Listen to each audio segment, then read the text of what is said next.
Hi guys, कैसे हैं। New star classes with GL Yadav में आपका स्वागत और अभिनंदन है। और वीडियो अपडेट होने में कुछ खराबी थी, तकनीकी खराबी होने के कारण ये वीडियो डालने में थोड़ा असुविधा हुआ और आप लोगों को देखने में भी असुविधा का कारण झेलना पड़ा। और इस तरीके से अब हम लोग देखते हैं कुछ खास नियमों पर। कुछ सामान्य नियम था, उस सामान्य नियम को जान ले। सामान्य नियम को जानते हुए हम सारे जितने प्रॉब्लम है इसके मैक्सिमम सॉल्व करने की कोशिश करेंगे। और रही बात सामान्य नियम के बारे में बात जानकारी की, तो सामान्य नियम को थोड़ा सा हम जान ले, जानने के बाद ही हम सारे सवालों को सॉल्व करने की कोशिश करें, क्योंकि सामान्य नियम को जाने बगैर हम बहुत सारे सवालों में फंस सकते हैं और जिसको हम ना समझ सकते हुए तमाम सारे दिक्कतों का सामना करना पड़ेगा। ठीक है गाइस, चलते हैं उन सामान्य नियम की तरफ बात करते हैं। और हाँ, ये परसेंटेज का तीसरा वीडियो और पूरे एपिसोड का ये 10वां वीडियो होगा। और जिस तरीके से आप लोगों ने मेरा उत्साहवर्धन किया है पिछले वीडियो को देखते हुए, चाहे वो शेयर हो, कमेंट हो, लाइक हो, सबसे उत्साह मेरा बढ़ा हुआ है। और यही उत्साह मेरा बनाए रखिए आप लोग, ताकि मैं अच्छे से अच्छे वीडियो आप लोगों के सामने प्रस्तुत कर सकूं। ठीक है गाइस, चलते हैं बिना समय लेते हुए उन सामान्य नियम की तरफ बात करते हैं। ठीक है गाइस, ये सामान्य नियम है कुछ इस तरीके से। पहला सामान्य नियम है, ये कह रहा है कि सामान्य भिन्न को प्रतिशत में बदलने के लिए 100% से गुणा करते हैं, यानी 100% से गुणा करते हैं। पहला सामान्य नियम छोटा सा था किस तरीके से, ये कह रहा है कि सामान्य भिन्न को प्रतिशत में बदलने के लिए 100% से गुणा करते हैं। ठीक है गाइस, इसमें एक छोटा सा हमने एग्जांपल लिया, समझाने की कोशिश करी कि ये जैसे मैंने 4/5 अगर एक भिन्न ले लें, उस भिन्न में 4/5 में 100 से मल्टीप्लाई कर दें 100% से, तो 5 एकम 5 एकम 5 5 100, यानी 20 और 80, यानी कितना आपको मिलेगा, 80 मिलेगा। ठीक है गाइस, और इसी तरीके से दूसरे सामान्य नियम की बात करते हुए आगे बढ़ते हैं, जिसमें प्रतिशत से भिन्न में बदलने के लिए 100 से भाग देते हैं। किससे? 100 से भाग देते हैं, 100 से भाग देते हैं। यहाँ क्या था, गुणा करते हैं। ठीक है गाइस, तो इस तरीके से हमने एक एग्जांपल लिया, जैसे 60% है, 60% यानी 60% को हम लिख सकते हैं 60/100। और इसको अगर हम कैंसिल करें तो 1 0 इससे कैसे कटेगा, 6/10 होगा। 6 को 2 3 6, 2 बचे 10 और 3 ये 5, 3/5। ठीक है गाइस, तो इस तरीके से दो सामान्य नियम की बात हो गई।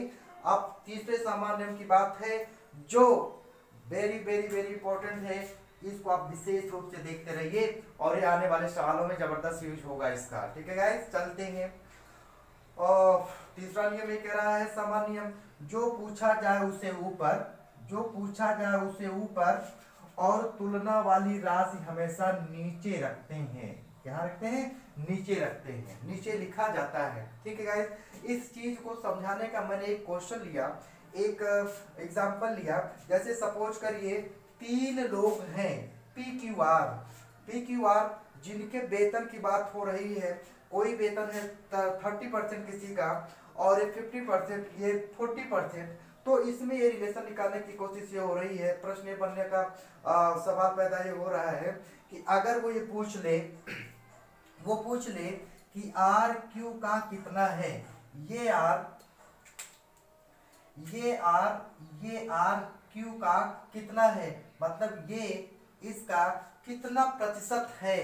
तो कितना प्रतिशत है, आप इसका मतलब समझिए, ये इसका यानी ये पूरी 40 यहाँ पर और 50 इसके नीचे और इंटू 100 कर दीजिए, तो आपको मिलेगा क्या, 50 1 50, 50 गुना 100 और 40 गुना 80। ठीक है, इसका आंसर क्या मिला कि अगर ये पूछे कि RQ का कितना प्रतिशत है, तो आप कह सकते हो 80%।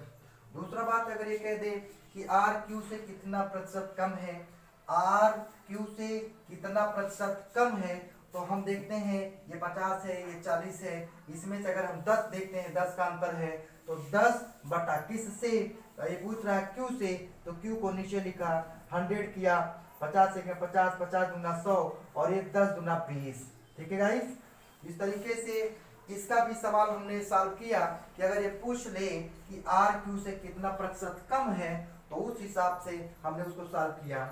बात आई तीसरे की। तीसरे क्वेश्चन कैसे हो सकता है, अगर ये पूछ ले कि ये मतलब क्यू आर से कितना प्रतिशत अधिक है, कितना प्रतिशत अधिक है, तो आप क्या करोगे, यहाँ देखिए अंतर कितना है 10, कितने कह रहा है आर से तो आर नीचे लिखा इंटू 100 किया, 100 प्रतिशत हो जाएगा। और इस तरीके से 10 एकम 10, 10 चौक 40, 4 एकम 4, 4 25 है, यानी ये हो जाएगा आपका 25%। तो इस तरीके से हम कुछ सामान्य नियम की बात किए और इस सामान्य नियमों को जानने के बाद हम लोग इसको बेहद आसान तरीके से यूज करेंगे आने वाले सवालों को देखते हुए। ठीक है गाइस, तो बिना समय लेते हुए हम अगले क्वेश्चन की तरफ बढ़ते हैं, जो एक शानदार क्वेश्चन होगा और एक अच्छे तरीके से आने का भरसक प्रयास होगा। ठीक है गाइस, जो आप लोगों को समझ में आए, मैंने आप लोगों से वादा ये किया था कि ये जो होगा कॉन्सेप्ट ऑफ मैथ होगा, बेसिक कॉन्सेप्ट ऑफ मैथमेटिक्स आप इस प्लेटफॉर्म में सीख सकते हो आसान तरीके से। वही मेरा भरसक प्रयास हो रहा है कि आप लोग आसानी से इस कॉन्सेप्ट को समझे और कॉन्सेप्ट को समझते हुए आप लोग सारे सवालों को सॉल्व करें। ठीक है गाइस, चलते हैं क्वेश्चन नंबर पहला, जो इस तरीके से होगा। ठीक है गाइस, तो ये प्यारा सा क्वेश्चन है इस तरीके से।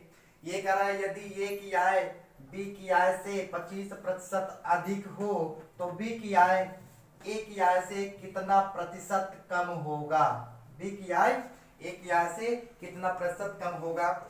तो ठीक है, हम चलते हैं सलूशन निकालते हैं इसका सलूशन।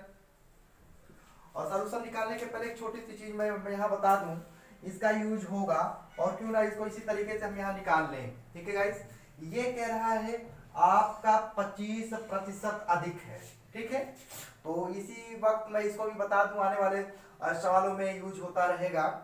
इसने कहा 25% अधिक है, 25% अधिक है, 25% अधिक है।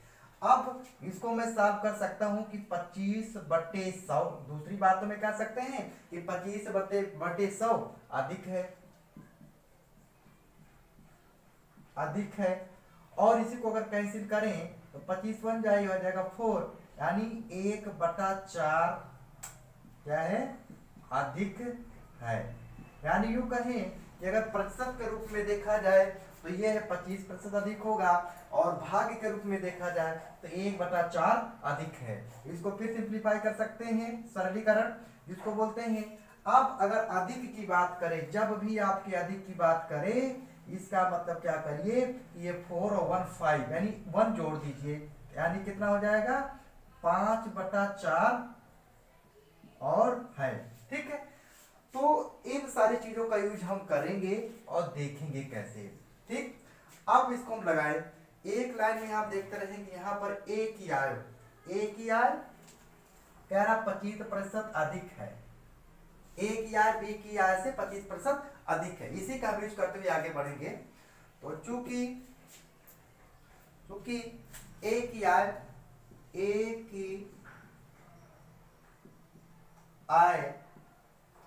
बी की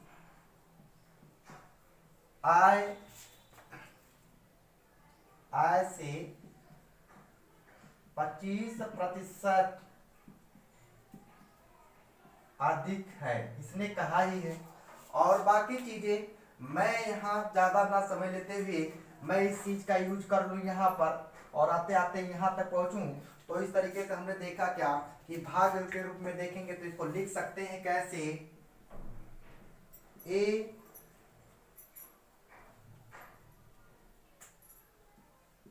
की आय बी की आय का 5/4 है, 5/4 है। इसका मतलब ये हुआ कि ए अनुपाते बी की आय का अनुपात कितना होगा, 5/4, 5/4। यहाँ पर मैंने ये कहा कि ये इसकी वैल्यू और ये इसकी वैल्यू, ठीक है, क्योंकि जिससे तुलना की जाए वो नीचे होगी और जिसका तुलना किया जाता है वो ऊपर होगा। तो इस तरीके से हमने देखा क्या कि ए की आय का अनुपात बी की आय के अनुपात से कितना है, 5:4 है। अब आपका सवाल ये उठता है, ये कह रहा है तो बी की आय ए की आय से कितना प्रतिशत कम है। ये है, ये है और ये बी है। अब यहाँ दिखाई दे भी रहा है कि बी ए से कम है, तो वही पूछा कितना प्रतिशत कम है। तो यहाँ देखिए, इसलिए बी की आय, अब सोचिए कितना कम है, 1 कम है। किससे कम है, बी की आय ए से, यानी 1/5 और 100 से मल्टीप्लाई करिए, कितना आएगा 5 1 जा और ये हो जाएगा 20, यानी 20% क्या है, कम है, 20% कम है। ठीक है गाइस, तो इस तरीके से इसका आंसर 20% कम है, 20% कम है। ठीक है, तो एक सुंदर का सवाल था, छोटा सा, और इसका आंसर हुआ। लेकिन जब आप जानोगे बेसिक कॉन्सेप्ट को तो आसान तरीके से इसको लगा सकते हो। ठीक है गाइस, तो ठीक है, इसी तरीके से इसी कड़ी में एक अगला क्वेश्चन होगा जो इस तरीके से है। ठीक है गाइस, क्वेश्चन नंबर सेकेंड कुछ इस तरीके से है। इसने कहा यदि ए की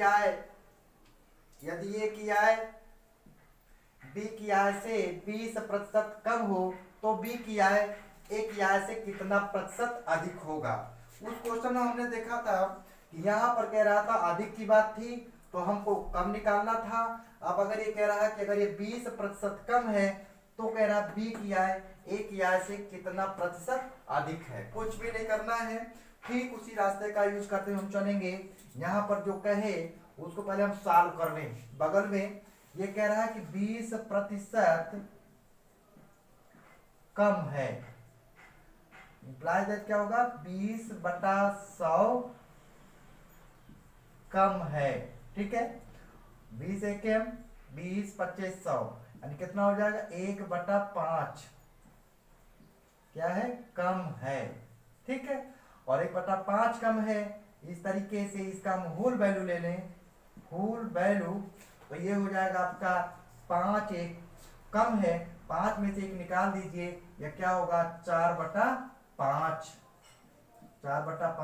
है। ठीक है, चलिए, तो जो इतना इसने कहा ए की आय बी की आय से 20% कम है, इस पर लगाते हैं। तो चूंकि ए की आय बी की आय से 20% कम है, 20% कम है, इम्प्लाई दैट यहां का इसका यूज कर लें हम लोग, और आते आते यहां ये ले ले। तो इस तरीके से आएगा क्या कि ए की आय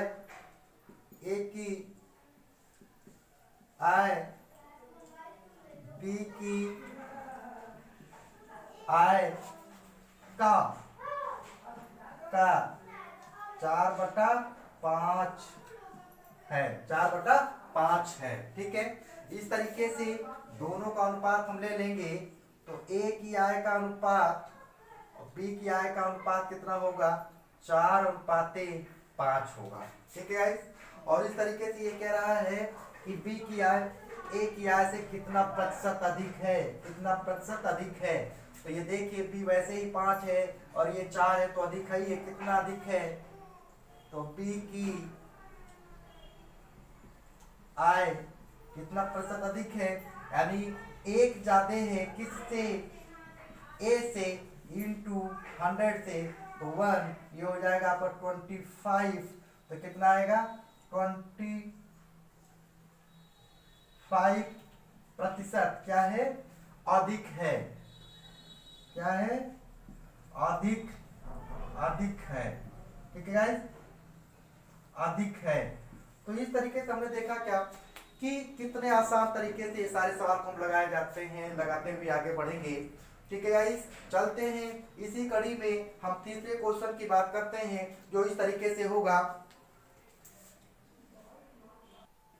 ठीक है गाइस, क्वेश्चन नंबर थर्ड इस तरीके से है, यदि मोहित की ऊंचाई रोहित की ऊंचाई से 30% अधिक है तो रोहित की ऊंचाई मोहित की ऊंचाई से कितना प्रतिशत कम है।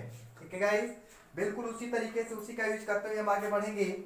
यहाँ पर मैंने जो तरीका बताया था, सबसे पहले हम इसकी निगाह रखेंगे और इसको सॉल्व करेंगे। ये कह रहा है 30% अधिक है, यानी ये हो जाएगा 30/100 अधिक है। और इसको सॉल्व करेंगे, ये हो जाएगा आपका 3/10 क्या है, अधिक है। और इसकी जब होल वैल्यू निकालेंगे तो ये हो जाएगा, अधिक की बात जब ये कर रहा है अधिक की, तो 10 3 13, 13/10 और क्या है। ठीक है, इसी चीज का यूज करते हुए हम आगे बढ़ेंगे। यहाँ पर तो इसका सलूशन अगर हम देखते हैं तो हुआ क्या, ये कह रहा मोहित की ऊंचाई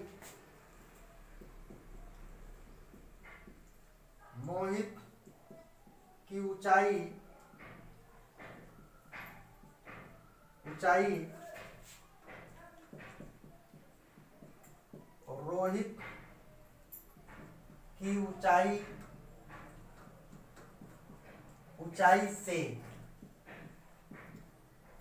30% अधिक है, 30% अधिक है। इस तरीके से मोहित की ऊंचाई रोहित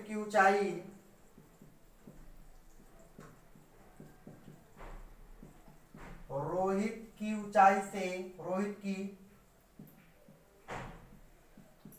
ऊंचाई का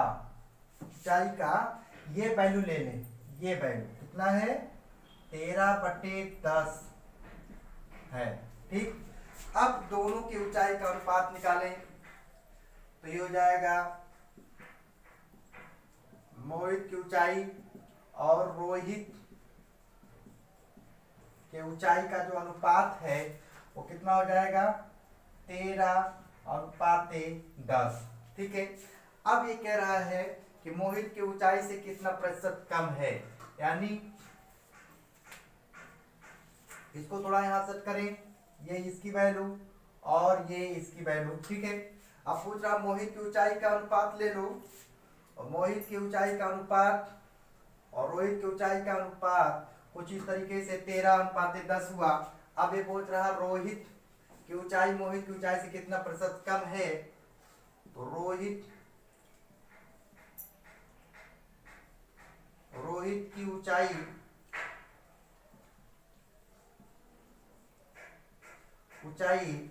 ये कितना कम है, यानी 3 है, ये कम, मोहित की ऊंचाई से 3 कम है, यानी ये 13 और ये हो जाएगा 100%, यानी कुल मिला के कितना हुआ आपका 300। ठीक है गाइस, कुछ ये नियम है, कुछ सामान्य नियम और थे, उस सामान्य नियम की हम बात कर लें इस वीडियो में भी, और ताकि अगले वीडियो में इस पर कुछ सवाल हो सके, अगर देखा जाए बड़ा ना होगा तो भी कर सकते हैं। ये सामान्य कुछ इस तरीके से था, किसी वस्तु के भाव में x% वृद्धि हो जाने पर इस मद पर खर्च ना बढ़े, इसके लिए वस्तु की खपत में कमी x/100 plus x into x 100%। ठीक है, वस्तु की खपत में कमी करनी पड़ेगी। और इसी तरीके से यदि किसी वस्तु के भाव में x% की कमी हो जाने पर इस मद पर खर्च कम ना हो, इसके लिए वस्तु की खपत में वृद्धि x/100 minus x into x 100%। ठीक है, तो ये दोनों नियम सामान्य नियम कुछ इस तरीके से थे, जो हम अगले वीडियो में इस सामान्य नियम पर सवाल करेंगे, क्वेश्चन करेंगे। ठीक है गाइस, तो बेहतरीन है, ये भी जरूरी होता है गृहिणी के लिए, जैसे जो गृहिणी रसोई घर संभालती है उसके लिए कैसे खर्च को मेंटेन करना होता, कम होने पर भाव या ज़्यादा होने पर भाव कैसे वो मेंटेन करती है। ठीक है गाइस, बड़े मज़ेदार और ये सामान्य नियम है। अगले वीडियो में इस सामान्य नियम पर हम बात करते हुए आगे बढ़ेंगे, उस वीडियो का इंतजार करिए।